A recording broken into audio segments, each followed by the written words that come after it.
Hello everyone, welcome back our channel. ఈరోజు topic ఏంటి అంటే నిరంతరం నేర్చుకో లెసన్ కోసం అయితే తెలుసుకుందాం.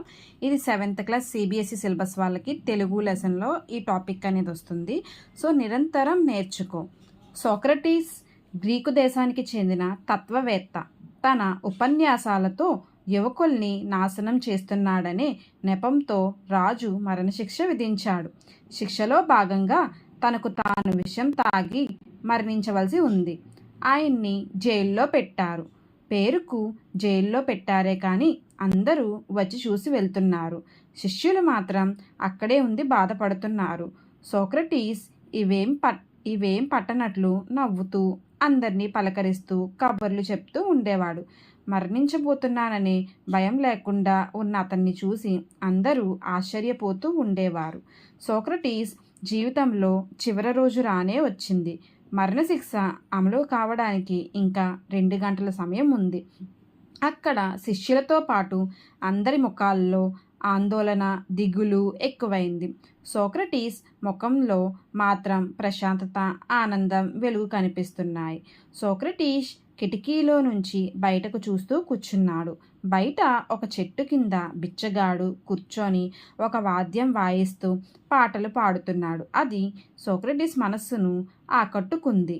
ఆనందంతో కళ్ళు మూసుకున్నాడు. కొద్దిసేపటి తర్వాత మెల్లగా కళ్ళు తెరిచి జైలర్ని పిలిచాడు.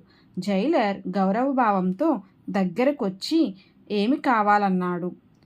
సోక్రటీస్ కిటికీలో నుంచి చూపిస్తూ, మీకు అభ్యంతరం లేకపోతే ఆ బిచ్చగాడిని తీసుకువస్తారా అని అడిగాడు. అలానే అంటూ జైలర్ వెళ్ళి ఆ బిచ్చగాడిని తీసుకొచ్చాడు.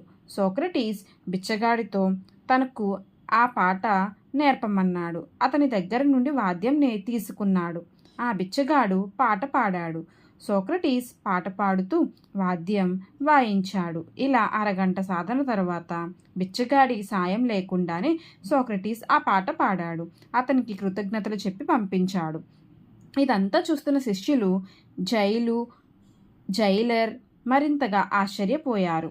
అప్పుడు శిష్యులు, గురువుగారు, ఇక గంటలో విషపాత్ర మీ చేతికి వస్తుంది. మీరు ఈ లోకాన్ని వదిలిపెట్టి వెళ్ళిపోతున్నారు.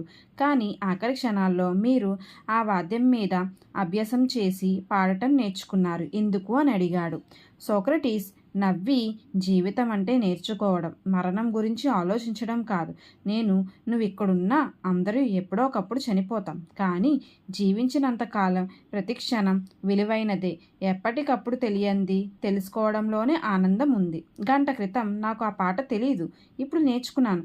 ఇంకా నా జీవితంలో గంట సమయం ఉంది. అంటే ఇప్పటికీ నేర్చుకోవడానికి నాకు అవకాశం ఉంది అన్నాడు. అక్కడున్న వారి నోట మాట రాలేదు. సో ఈ వీడియో నుంచి మనం నేర్చుకున్నది ఏంటి అంటే, చావు మన కళ్ళ ముందు ఉన్నా సరే మనం ఏదో ఒకటి నేర్చుకోవడానికి ప్రయత్నించాలి. కానీ చనిపోతున్నామని ఏమీ నేర్చుకోకుండా నిరాశగా ఉంటే మనం ఏది నేర్చుకోలేము అనేది ఈ లెసన్ నుంచి మనం నేర్చుకున్నాం. ఓకేనా? ఈ వీడియో నచ్చినట్లయితే లైక్ చేయండి, షేర్ చేయండి, కామెంట్ చేయండి, సబ్స్క్రైబ్ చేయండి.